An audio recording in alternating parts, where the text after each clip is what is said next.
Gracias por ser tan puntuales en la reunión. Vamos a dar 1 o 2 minutitos para que la gente se termine de conectar porque están llegando muchos accesos y partimos con nuestra sesión de hoy. Así que demos unos pequeños minutos.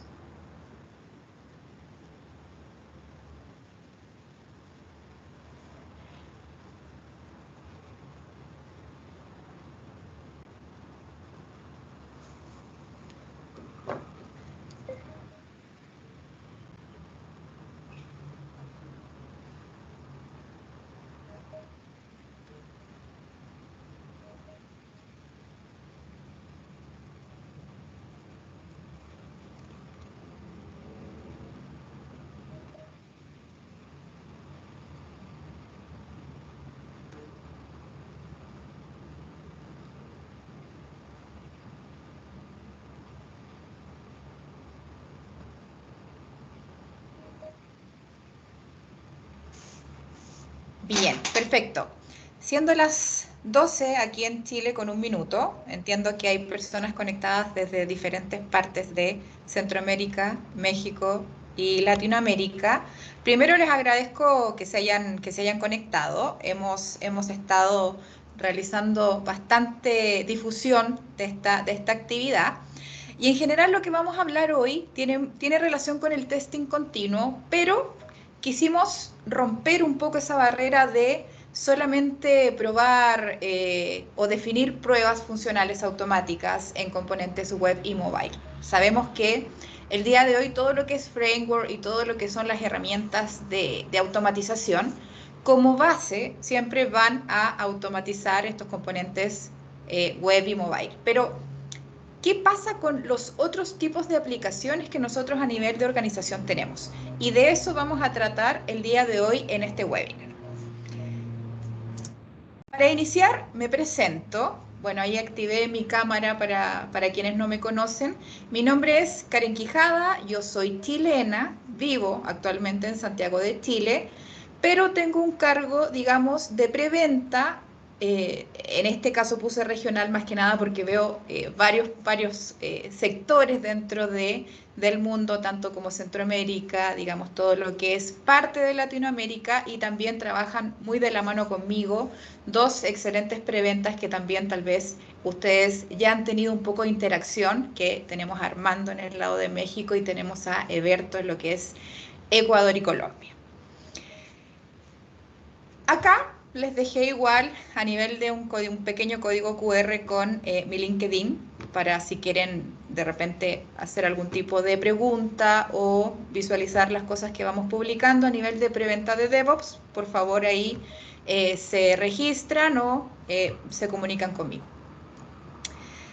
Lo primero que quiero mencionar, y ya empezando a hacer una pequeña introducción cuando hablamos de lo que es el testing continuo, acá tengo una frase que habla de que el principal beneficio del testing continuo es la capacidad de detectar errores de manera temprana, lo que conduce a un desarrollo más eficiente, rápido, de mayor calidad, satisfaciendo, perdón, todo lo que es la expectativa del cliente.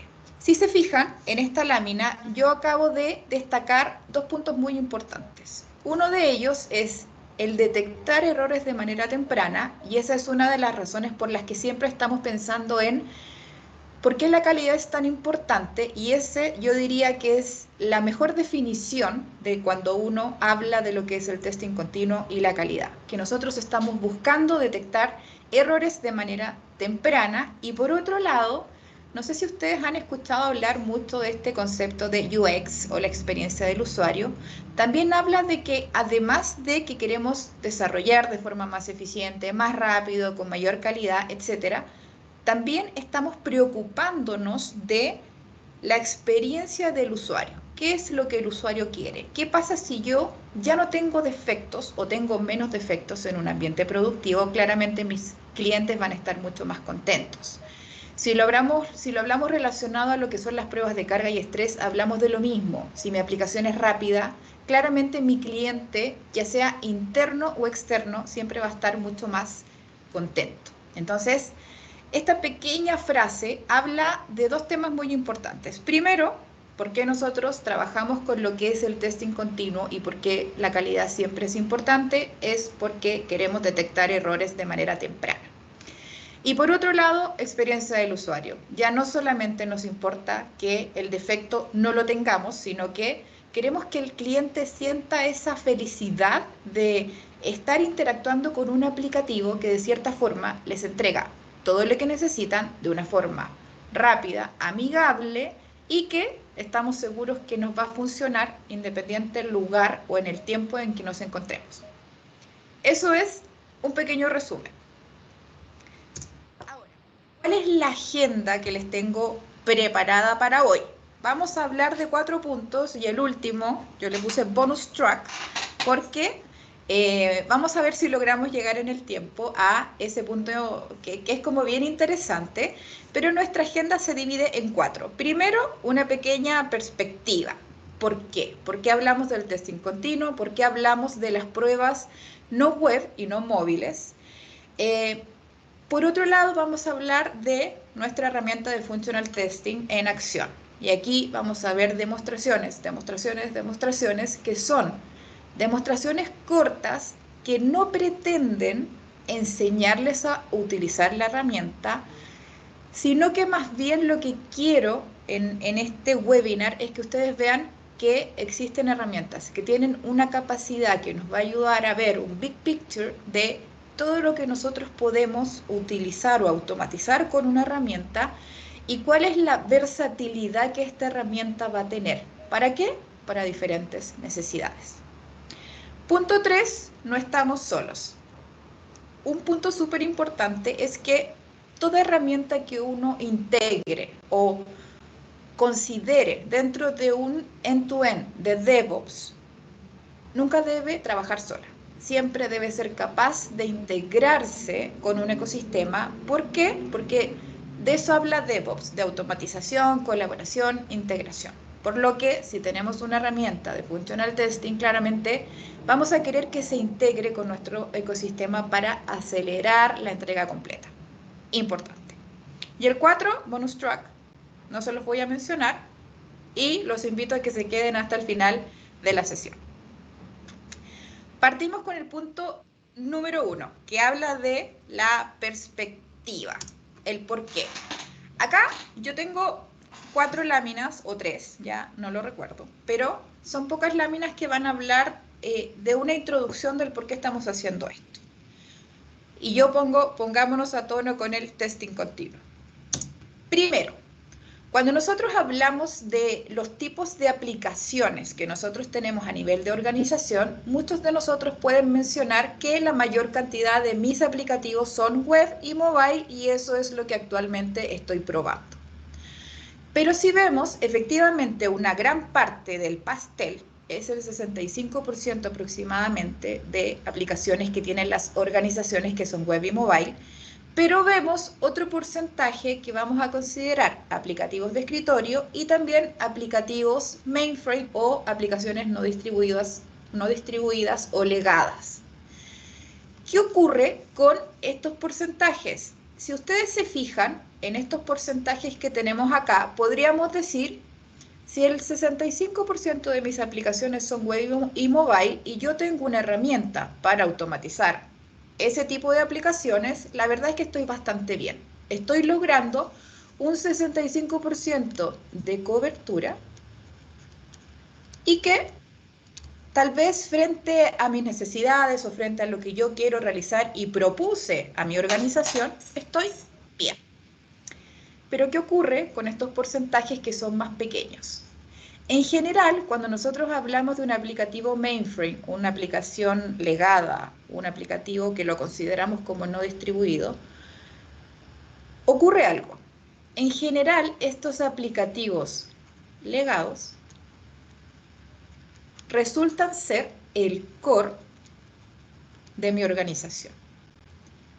Si el core de mi organización no funciona, mi negocio tiene un gran problema.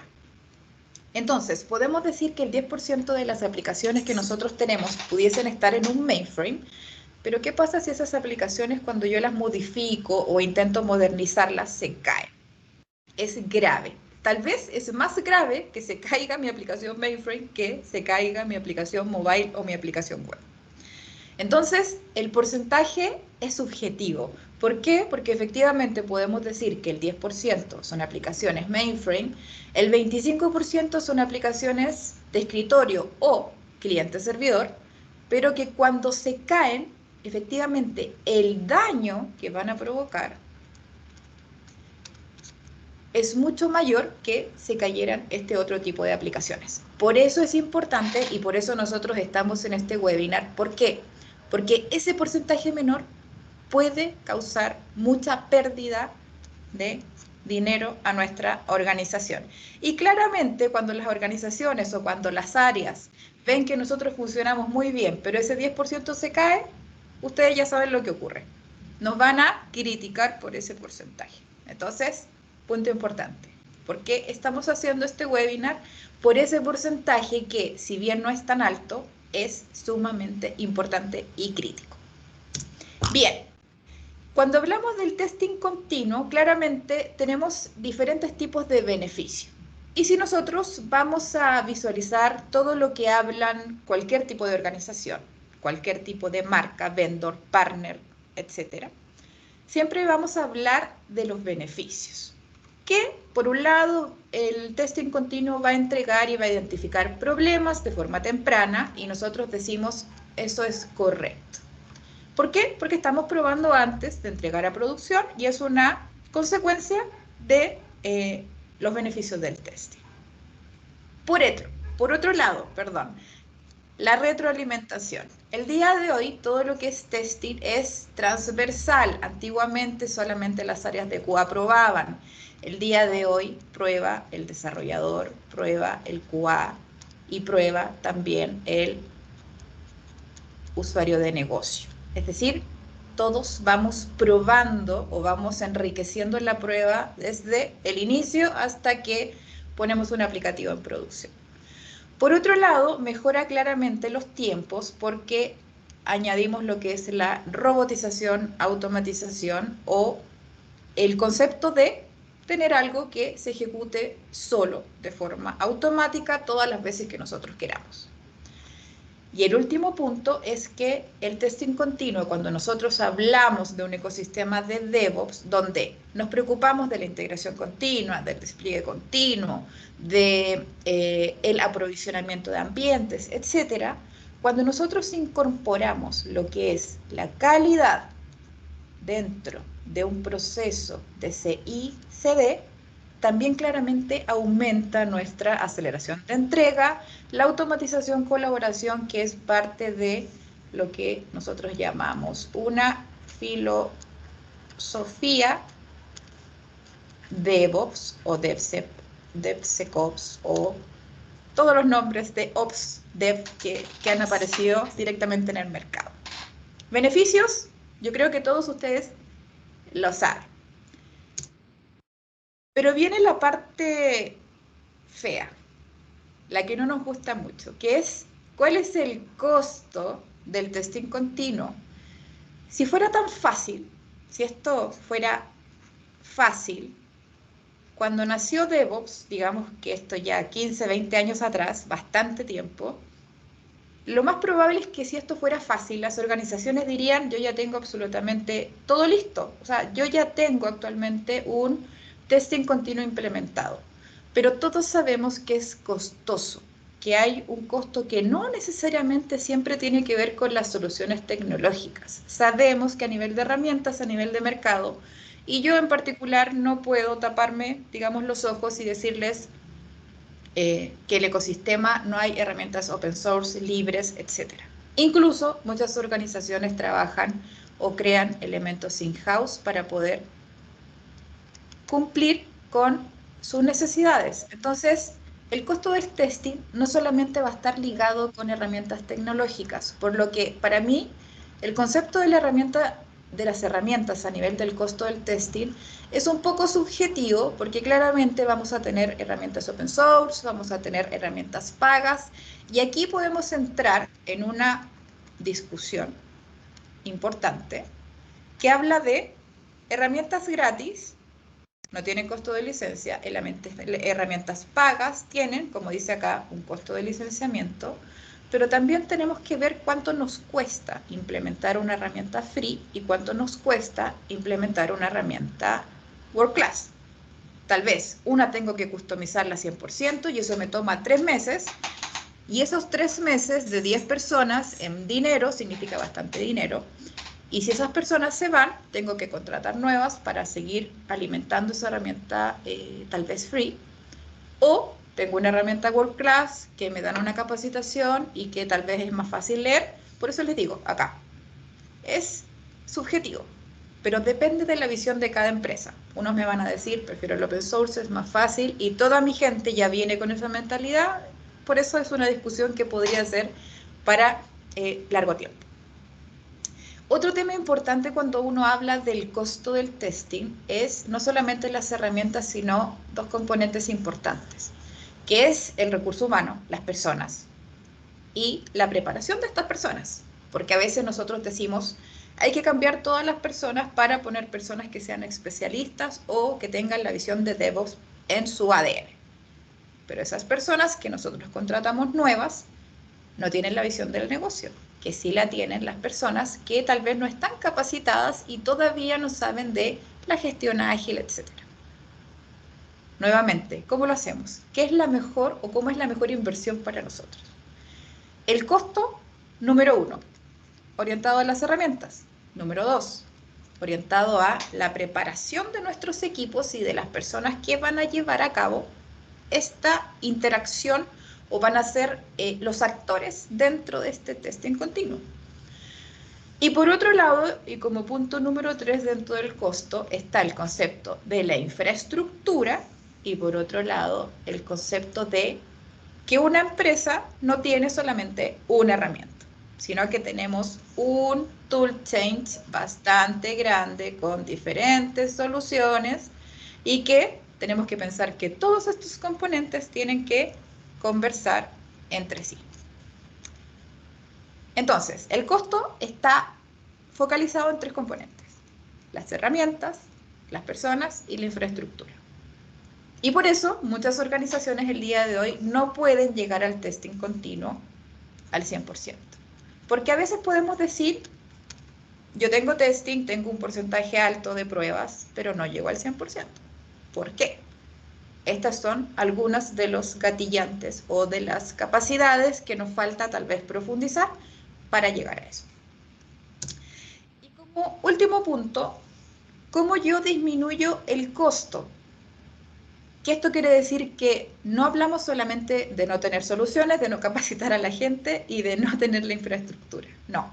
Hablamos de que nosotros tenemos que ser bastante inteligentes para poder definir cómo yo voy a considerar mi testing continuo pensando en, me voy a centrar en lo que es mi experiencia del usuario, voy a hacer el trabajo mucho más inteligente. ¿Para qué? Para que la definición de mis requerimientos esté muy alineado con lo que estoy desarrollando, con lo que estoy entregando, evitando la generación de defectos, acelerando claramente la entrega, trabajando en lo que es la mejora continua y está claro, ya es probado que cuando uno acelera el proceso de la entrega, teniendo claro el cómo uno va a considerar por un lado el concepto de la evangelización, cómo yo incorporo a mi equipo dentro de esto, cómo le doy excelente o buen uso a mis herramientas y cómo yo voy a iterar, digamos, a nivel del concepto de la integración o la mejora continua.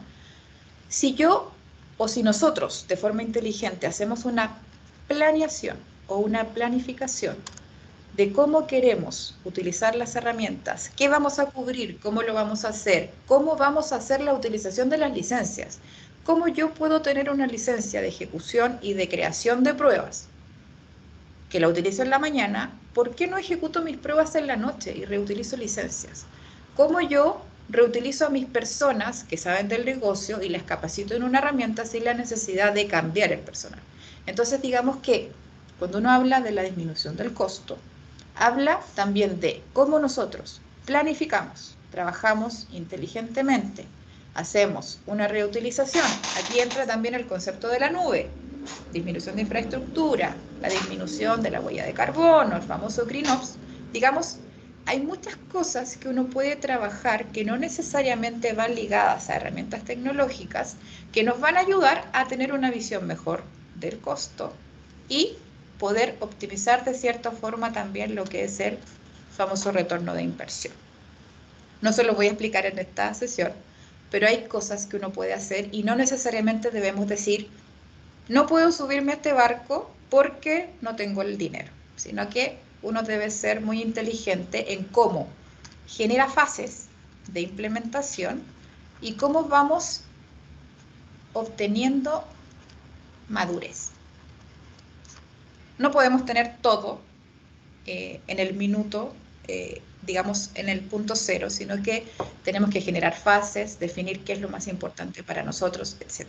Entonces, ahí hay un mensaje un poco más emocional, digamos, para darles el apoyo de que pueden hacerlo, sino que tienen que hacerlo de una forma planificada, inteligente, definir fases e ir midiendo su madurez. Eso es súper importante. Bien. Eso es, digamos, nuestra primera parte, que es esta perspectiva que les mencionaba, que es claramente cómo nosotros, o por qué estamos acá, por qué estamos en esta sesión. Ahora va a empezar a correr lo que es las demostraciones. Y acá yo les voy a definir, y puse acá, las reglas del juego. Si bien es muy difícil para nosotros, y yo creo que para todas las empresas que hacen webinar, es muy difícil lograr que personas como ustedes dediquen 1 hora de su tiempo en conectarse a aprender algo nuevo. Y para nosotros, claro, juntar un equipo de personas para una sesión solamente web, luego una mobile, luego una de escritorio, luego una de mainframe, etcétera, es difícil. Estos 15 minutos que vamos a tener ahora, que son los tiempos que duran las demostraciones, va a ser bastante intenso. ¿Por qué? Porque yo voy a tener 4 secciones de demostración. Cada sección va a tener 2 demostraciones corriendo en simultáneo. Las demostraciones tienen o son de menos de 5 minutos. Acá hay un código QR que les recomiendo que lo escaneen o saquen un print de pantalla, porque cuando ustedes se registren en esta encuesta, es una pequeña encuesta que es primero para medir a mí como speaker, también para medir lo que es el tema, y esto también les va a entregar la capacidad de que ustedes puedan pedir mayor información, conversar con nosotros, pero también acceder a los videos de las demostraciones que vamos a hacer. Entonces, es muy importante que le saquen un print de pantalla, un screenshot a este QR para que obtengan posteriormente lo que son los videos un poco más y lo puedan ver de forma mucho más tranquila. Recomiendo que vean las demostraciones idealmente en un computador, no en el celular, porque se van a ver pequeñas, porque como son 2 en simultáneo, digamos, no se van a ver tan al detalle. Eso no es un problema de la presentación, sino que, como les decía en un inicio, la idea de este webinar no es hacerles una capacitación de cada componente, sino que ustedes vean que la capacidad de UFT One a nivel de lo que es testing funcional automatizado, no es solamente el concepto web y mobile que como todos como todo vendor estamos explotando en este minuto. Es mucho más que eso. Entonces, primero, si ya sacaron el print de pantalla sobre estas reglas del juego, ya vamos ahora a avanzar en estos 15 minutos de demostración. Primero, vamos a mostrar 2 demostraciones. Sí, está bien. Vamos a hacer 2 demos. Primero, la aplicación de escritorio se va a ver en esta parte superior de la pantalla, acá arriba. Y vamos a tener en simultáneo corriendo una demo de mainframe, que va a estar acá en la parte inferior. Cuando yo hable de alguna de ellas, voy a mover este pequeño puntero hacia arriba o hacia abajo para que ustedes no se confundan en el tema. ¿Bien?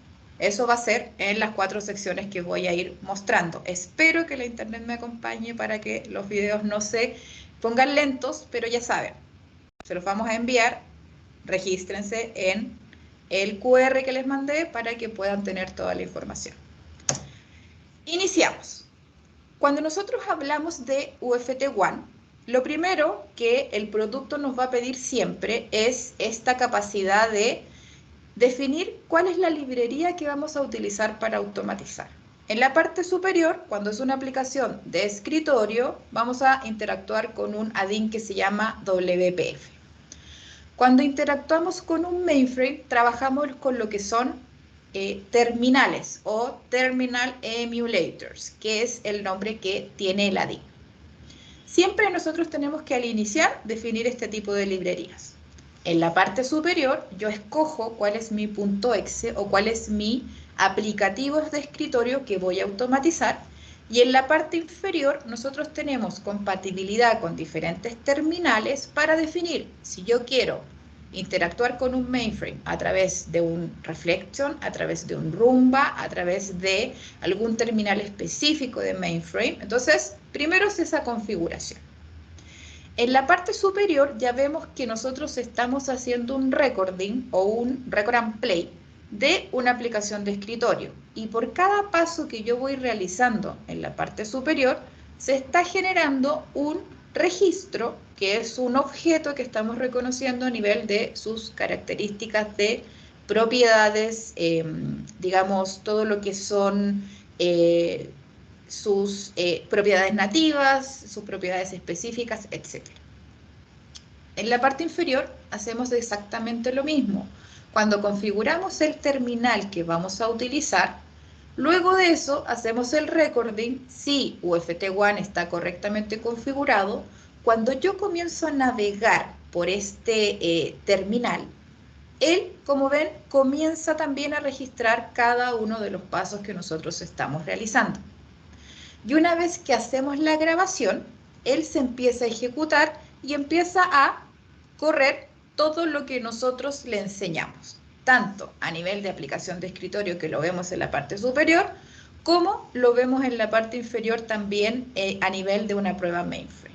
Importante acá, dependiendo de lo que nosotros queremos grabar, él nos pide, dime cuál es la librería que quieres, configura tu terminal o configura la aplicación de escritorio que vas a automatizar, y nosotros luego nos encargamos de que una vez que tú presiones un record o trabajes a través de lo que es un reconocedor de objeto, tú puedas generar tu prueba, y una vez que tú ejecutas tu prueba, por ejemplo en la parte inferior lo estamos viendo en lo que es la aplicación mainframe, vemos que acá estamos conectados con Reflection, ya está la automatización realizada, empezamos a interactuar, es una aplicación de viajes, entonces se está haciendo como una interacción de registro de, si mal no recuerdo, es una compra de etiquete o algo así.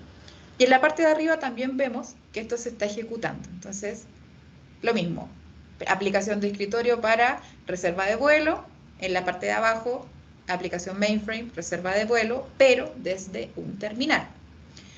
Una vez que la prueba termina, él nos va a entregar un informe de resultado por cada una de las ejecuciones que estamos realizando. Eso quiere decir que UFT-1, si bien nos permite automatizar, ya sea a través de un record and play, pero también nos permite que a través de un componente que se llama espía de objeto, o también llamado ahora OIC, yo pueda cargar mi pantalla y decir, sin hacer un record, este objeto lo tomo, lo agrego, este objeto lo tomo, lo agrego.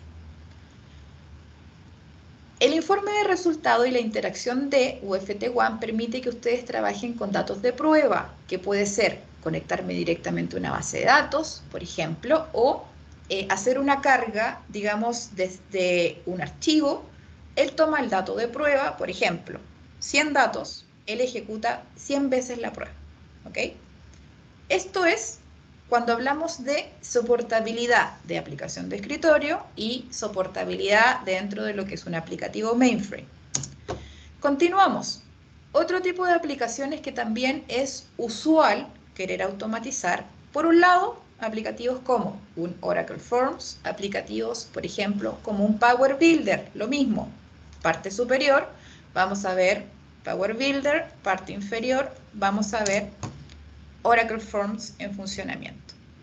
En la parte superior, yo trabajé con un Power Builder que la verdad es que me conecté a un ambiente de demo, porque no tenía un Power Builder, pero acá lo importante es que veamos un tema.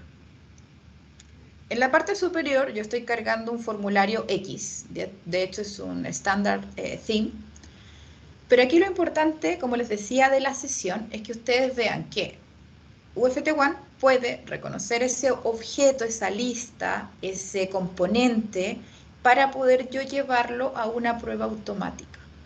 En la parte inferior estamos interactuando o vamos a interactuar con un Oracle Forms, ¿ok? A nivel de recording, y en ambos casos ocurre lo mismo. Cuando nosotros iniciamos la aplicación, en la parte superior, ¿qué add-in voy a utilizar? El add-in que dice Power Builder. En la parte inferior, cuando yo quiero interactuar con un Oracle Forms, lo mismo. Él me va a preguntar y yo escojo el add-in de Oracle Forms. ¿Qué ocurre a veces? Tenemos un aplicativo de escritorio y es un aplicativo in-house, por lo que no va a aparecer el add-in de el nombre de su aplicativo, pero sí les va a decir Visual Basic, .NET, Java, Delphi, les va a aparecer diferentes tipos de add-in que ustedes pueden utilizar para complementar, digamos, la visión de su prueba. Acá ocurre, si se fijan, lo mismo. En la parte inferior yo interactué con un Oracle Forms, que es una prueba muy simple. Digamos, acá yo no les voy a mostrar el concepto de parametrización, el concepto de checkpoint que tenemos en la herramienta. No vamos a ver el concepto de cómo yo pruebo expresiones regulares, cómo yo defino caminos. Todo eso la herramienta lo puede hacer. Acá es un concepto de soportabilidad, de decir, yo tengo una aplicación que no puedo automatizar y me gustaría hacerlo para lograr llegar a mi continuous testing, o tal vez yo actualmente ni siquiera tengo aplicativos web. Todos mis aplicativos son de escritorio, todos mis aplicativos son in-house y la verdad es que no tengo cómo automatizarlo y no puedo acelerar el proceso de mi entrega. Dejo todos estos aplicativos fuera y me preocupo solamente de los proyectos nuevos, pero no es la idea. La idea es que con una herramienta logremos automatizar todo lo que se pueda. Entonces, ¿qué vemos acá? El mismo concepto. Arriba, add-in Power Builder, en la parte inferior, ejecución de un Oracle Forms. Cuando esto termina, nuevamente, entrega un informe de resultado, permite integrarse con diferentes datos de prueba. Esto puede correr y ejecutarse de forma atendida o desatendida. ¿Para qué? Para generar todo el concepto de la integración continua, despliegue continuo y todos estos conceptos de integración, digamos, que vamos a ver y que va a ser muy parte de lo que es el proceso de DevOps o de DevSecOps. Bien, entonces, lo mismo, demostraciones que están actualmente en ejecución. En la parte superior, por ejemplo, se está actualmente ahora identificando objetos a través de Object Spy, que quiere decir que yo levanto un pequeño pop-up y él me permite, si se fijan, posicionarme en la pantalla y seleccionar el botón que quiero utilizar. Entonces ahí estamos viendo que para el caso de Power Builder, si él no lograra reconocer esos objetos, estos colores no aparecerían. Entonces ahí diríamos que no hay soportabilidad. Otra de las características importantes que tiene UFT1 es que si hay un objeto que él no reconoce, permite bajar la calidad o trabajar en un nivel low level de programación.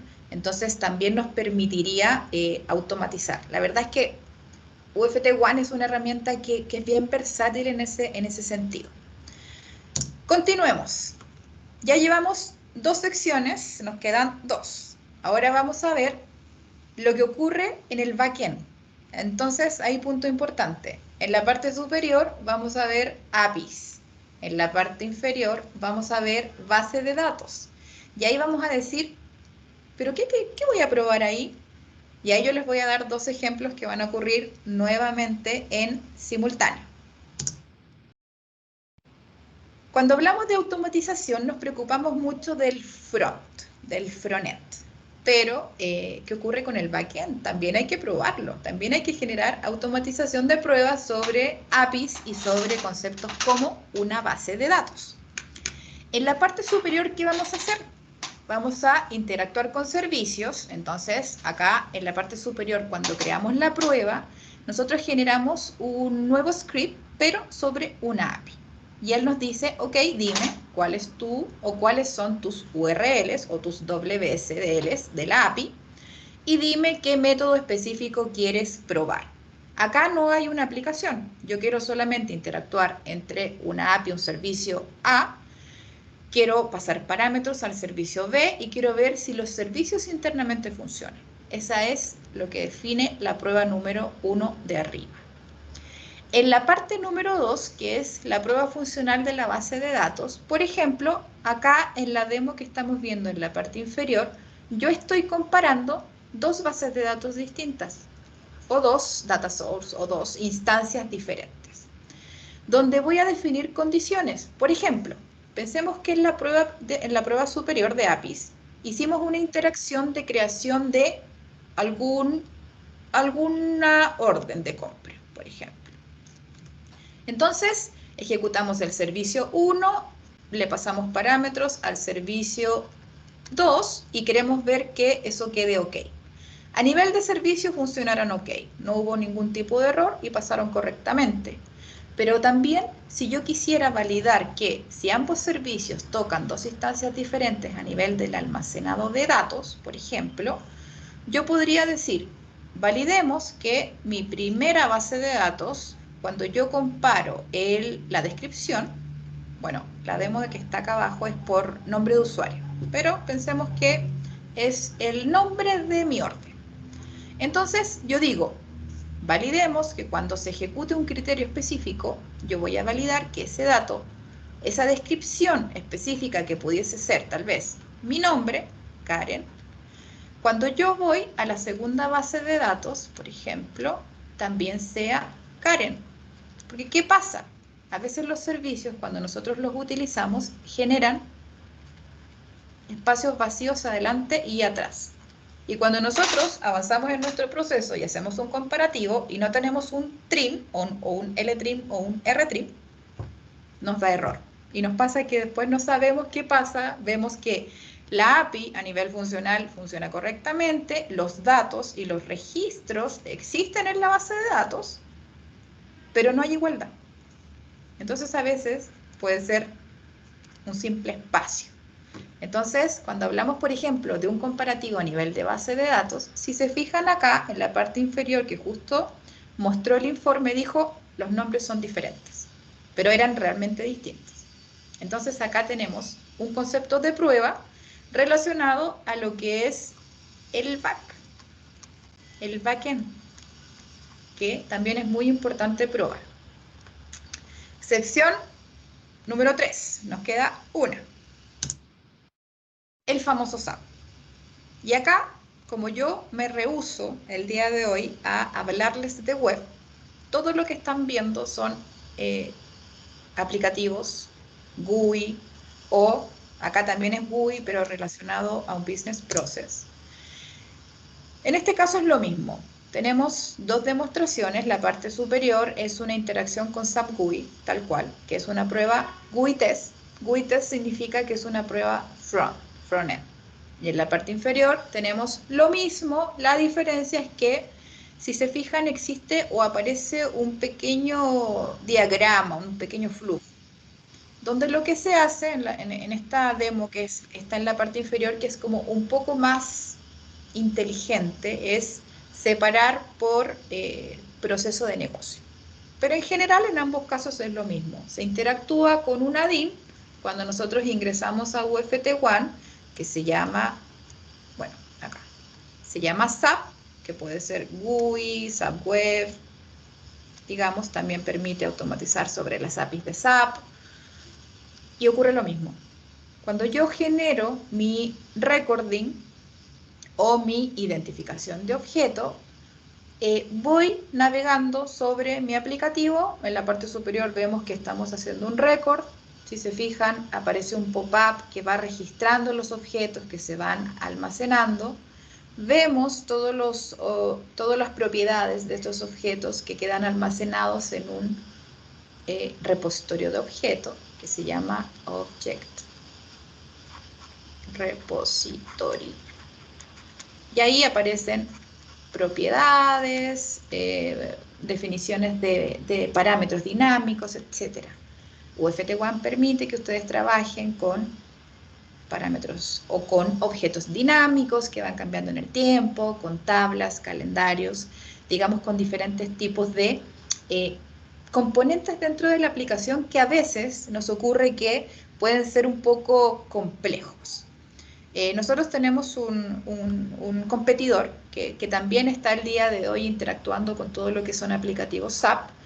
¿Qué nos ha ocurrido? ¿Qué nos han contado? Digamos que todavía no llegan a reconocer todos los objetos que nosotros sí logramos reconocer con aplicativos SAP, más que nada porque el partnership que nosotros tenemos con SAP tiene más de 15 años en el mercado. Entonces, cuando nosotros hicimos esta amistad con SAP, desde ahí comenzamos a interactuar con todos sus tipos de aplicativos y digamos, tenemos bastantes años y bastante madurez cuando interactuamos con este tipo de aplicaciones. Eso nos hace que nuestro partnership o nuestra visión de cómo interactuamos con SAP sea muy madura. Entonces, si buscan una herramienta que les permita interactuar con aplicativos como SAP, bueno, nosotros ahí somos bastante maduros en ese concepto. Nuevamente, volvemos a las demos. Y yo sé que esto va bastante rápido, pero como les digo, la idea del webinar es veamos capacidades. Ahora, si ustedes quieren mayor información, algo a medida, alguna conversación directamente con nosotros, yo voy a volver a mostrar el código QR cuando terminemos la sesión para que ustedes nos pidan mayor información, etc. Ambos casos de prueba interactúan con un SAP GUI. La diferencia es que la parte inferior agrupa de diferente forma estos procesos de negocio. La parte superior es una prueba mucho más simple de navegación, que una vez que la ejecutamos, como vemos en la parte inferior, nuevamente entrega un informe de resultado, me entrega la evidencia de la prueba y me dice todo cómo funcionó y los problemas que tenemos. Acá acabamos de pasar de una forma muy rápida, que fueron 15 minutos, todos los componentes de cosas que nosotros podemos interactuar. ¿Por qué pusimos esas demostraciones? Porque en general a nosotros nos toca mucho interactuar con clientes que tienen el dolor de Power Builder, Oracle Forms, aplicativos de escritorio y cliente-servidor variados, mainframe, claramente, SAP, por otro lado, y también el concepto del backend, pruebas de servicio y pruebas también que puede ser, por ejemplo, una prueba sobre una base de datos. Entonces, ahí cubrimos como para decirles, UFT1 tiene bastantes capacidades importantes que mencionar. El punto número 3, que esto es solamente digamos que es como una rápida explicación de cuando hablamos que no estamos solos o no podemos ser antisociales. Esto quiere decir que toda herramienta, cuando estamos hablando de DevOps, debe integrarse con un ecosistema y no trabajar de forma aislada. Porque ¿qué pasa? Estos nodos aislados o estas aplicaciones aisladas, va a llegar un momento en que se van a eliminar. Entonces, para evitar eso, tratemos de pensar en herramientas que sí se van a conectar con un proceso de integración continua, despliegue continuo. ¿Qué tenemos acá? Nuevamente, de forma rápida, UFT1 se conecta, con herramientas de CI. Ahí me estoy dando cuenta que mi cerebro está yendo más rápido de lo que leo. Entonces, bueno, UFT1 se integra con herramientas de CI, como Jenkins, Bamboo, Azure DevOps, GitLab y últimamente con GitHub Action. Pregunta que me han hecho relacionado a lo que es Atlassian. ¿UFT se puede integrar con Jira? La respuesta es directamente no. Él se conecta a través de herramientas de integración continua. Si nosotros hablamos de componentes, por ejemplo, como X-Ray, existe un componente creado no por nosotros, por ende no está dentro de nuestra documentación porque no está certificado como por nosotros, pero existe un plugin creado, si mal no recuerdo, por Atlassian para integrar UFT con X-Ray. Solamente les dejo el dato, pero como les digo, como no está certificado por nosotros, no se agrega dentro de la documentación. Primero, a nivel de CI, nosotros nos integramos a través de una herramienta que se llama Automation Tool, que es un plugin que ustedes descargan directamente de Jenkins, de Atlassian, de Marketplace, de Microsoft, por ejemplo, de Git. Lo descargan y eso tiene unas capacidades para que ustedes puedan integrarse. Es un plugin. Esto es un plugin y es un plugin que no tiene costo. Nosotros no cobramos por nuestros plugins. Punto importante. De las láminas anteriores, ¿cómo disminuimos el costo? Nosotros no cobramos por los plugins. Yo se los menciono solamente, pero es algo que pueden tener en consideración. Ahora, nosotros tenemos actualmente un CI Utility. ¿Qué quiere decir esto? Que nosotros tenemos un componente que no es el Automation Tool, que es un componente que les va a permitir o que va a abrir las capacidades de integración, que no es un plugin, digamos, es un componente que tenemos para que ustedes descarguen, que lo que va a permitir es ejecutar tanto a UFT como a LowRunner, pero a través de línea de comando. Entonces estos son como estos típicos códigos abiertos que uno los descarga y está toda la programación. Bueno, CI Utility está actualmente en una versión beta y también abre la capacidad de que si hay algo que no está soportado como integración a través del plugin de Automation, ustedes lo pueden utilizar o trabajar desde este componente CLI. Entonces, también les mando la información de dónde está ese componente. Punto importante, infraestructura, rapidez de instalación, cómo puedo utilizar UFT One desde otros componentes, como por ejemplo Dockers. UFT One actualmente se puede descargar dentro de un contenedor para realizar pruebas móviles, pruebas de APIs, pruebas web, solamente considerando el headless Chrome, que es silencioso, ¿ok? Y también la capacidad de ejecutar APIs a través de un ambiente Windows y un ambiente Linux. Y acá también está dentro del Docker Hub y tiene varias capacidades de descarga. Solamente runtime, producto completo, solamente para pruebas con Chrome, con Firefox, con otro tipo de componentes. Entonces está listo para descargar y usar. También esto no tiene costos de descarga. Y por otro lado, UFT One se integra con otros productos que nosotros tenemos, como por ejemplo el concepto de las pruebas móviles. Y ahí tenemos un componente que se llama Digital Lab. ¿Para qué?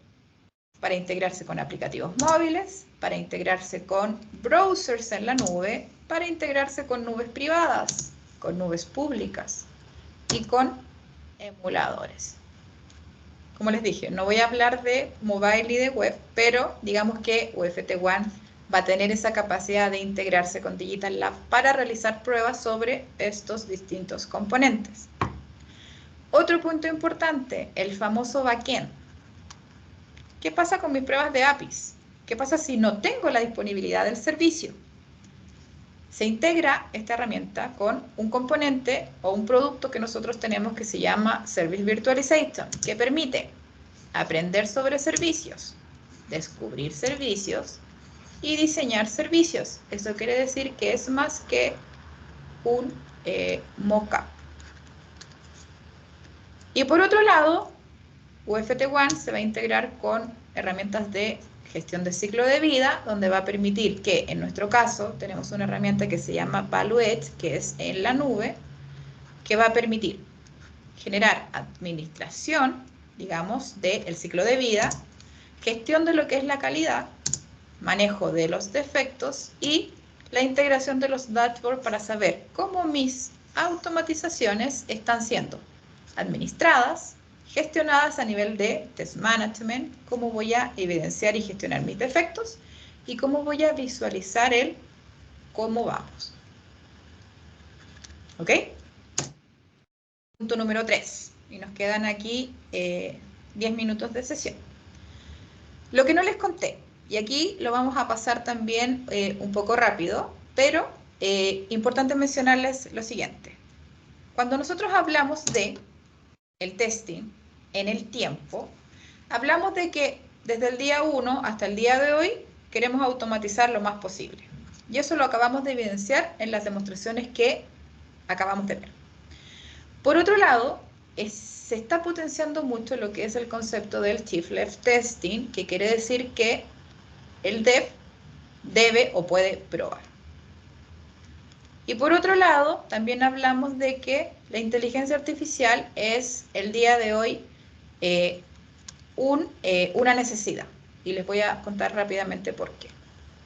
Y lo que viene también es el concepto de la experiencia del usuario, cómo nosotros podemos construir y probar frente a algo que está bien definido y que finalmente le va a entregar toda la información a nuestros clientes. Esto ya lo acabamos de ver. Y ahora yo les voy a mostrar estos dos puntos de forma bastante acotada. Primero, cuando yo les hablo de esta imagen del testing en el tiempo, es teoría que ustedes me dicen, ya, está bien. Una imagen es mejor que 1000 palabras. Primero, cuando nosotros hablamos del shift-left testing, y acá yo no estoy hablando de UFT One, sino que estoy hablando de otra herramienta que se llama UFT Developer. UFT Developer es una herramienta que se centra en el desarrollador. Acá ustedes ven que está pasando una demostración, pero yo les voy a hablar de las características y ustedes miran la demo. Primero, UFT Developer está centrada 100% en el desarrollador. Permite crear una prueba que no solamente es una prueba unitaria, sino que es una prueba funcional, pero desde la perspectiva del dev. Permite crear la prueba en diferentes lenguajes. Aquí estamos trabajando con Visual Studio. Eso quiere decir que yo puedo crear una prueba en .NET, en C#. Si estoy en Java, puedo crearla, perdón, si estoy en Eclipse o en IntelliJ, puedo crear la prueba en Java, en JavaScript. Entonces me da capacidad de utilizar diferentes lenguajes. Por otro lado, es un producto que se integra directamente al IDE del desarrollador, lo que la hace claramente más liviana y permite ejecutarse dentro del IDE, pero también de forma desacoplada, por ejemplo, dentro de una herramienta de integración continua. Claramente es dev, pero permite o trae todo lo bueno que tiene UFT One para implementarlo o utilizarlo dentro de este IDE de desarrollo. Quiere decir que, si bien es bastante scripting, si yo utilizo el componente de Record and Play, me permite acelerar la prueba, la creación de la prueba. También tiene el componente de inteligencia artificial, que quiere decir que también podemos hacer que nuestros scripts sean mucho más adaptativos. Y por otro lado, y como último punto, esto tiene gran soportabilidad. En la demostración lo que vimos es que dentro de mi IDE yo creo un proyecto de prueba funcional, defino cómo lo quiero crear, presiono un botón record, navego y esto me trae el código. Tomo el código, lo llevo a mi prueba, detengo la prueba y comienzo a interactuar o ejecuto esto, y esto al ejecutarse dentro del IDE, cuando termina, me dice su prueba terminó y me entrega el mismo informe de resultado que ya vimos en las demostraciones anteriores. Nos pasa mucho que a veces nos dicen, mira, yo no tengo un área de QA y son mis mismos desarrolladores los que van a probar. ¿qué me conviene? En este caso, digamos, UFT Developer les va a permitir esa capacidad de potenciar el shift left y pensar en un rol más de desarrollador. Lo otro que les quería contar es que UFT One, cuando uno habla del concepto de inteligencia artificial, habla de 4 puntos importantes. Y acá nuevamente está corriendo una demo que yo les voy a luego compartir todos estos materiales. Primero, la adaptabilidad del cambio. ¿Qué quiere decir esto? Que cuando nosotros hablamos de inteligencia artificial, hablamos de un tipo de prueba o de recording que va a permitir que si la aplicación cambia, nos va a ayudar a adaptarse a esos cambios. Si yo cambio el botón, lo muevo de posición, cambio la forma en que se ve, etcétera, no tengo que cambiar el script de prueba, sino que solamente este concepto de IA se adapta a ese cambio. Y aquí vemos como la IA, yo como genero el recording de IA pensando en una aplicación de escritorio. Nos va a ayudar a disminuir la cantidad de líneas de código, más que nada porque utiliza una función que no tiene repositorio de objetos, por lo que, digamos, él trabaja a nivel de patrones y algoritmos de inteligencia artificial. Nos va a permitir disminuir la cantidad de script porque un mismo script yo lo puedo utilizar en diferentes tipos de aplicaciones. Por ejemplo, un mismo script para iOS y un mismo script para Android. Entonces, intenta de cierta forma ser un poco agnóstico al lenguaje. Entonces, digamos que One, pensando en su evolución, permite trabajar con inteligencia artificial y eso después se los podría explicar de forma más extendida. Otro punto importante es la potencia que tiene UFT One, porque por ejemplo acá, en este ejemplo que yo estoy mostrando, estoy interactuando con un future de Gherkins. Entonces, si bien acá no muestra la inteligencia de ejecutar una prueba BDD, UFT One permite una programación tan rica a nivel de sus componentes que si yo quiero crear algo que no tiene la herramienta por defecto, él me va a permitir configurarla, me va a permitir crear algo y me va a permitir cambiar esa visión de herramienta y que logre responder a la complejidad de mi organización. Entonces, a nivel de complejidad, solamente mencionarles que actualmente estamos en una visión de hacer pruebas de BDD y transformar o que esta herramienta tome un punto future, lo traduzca, cree automáticamente una prueba funcional automatizada basada en la definición de un requerimiento. Entonces, y eso es algo que la herramienta no tiene, pero uno, si conoce de programación, lo puede llevar a cabo.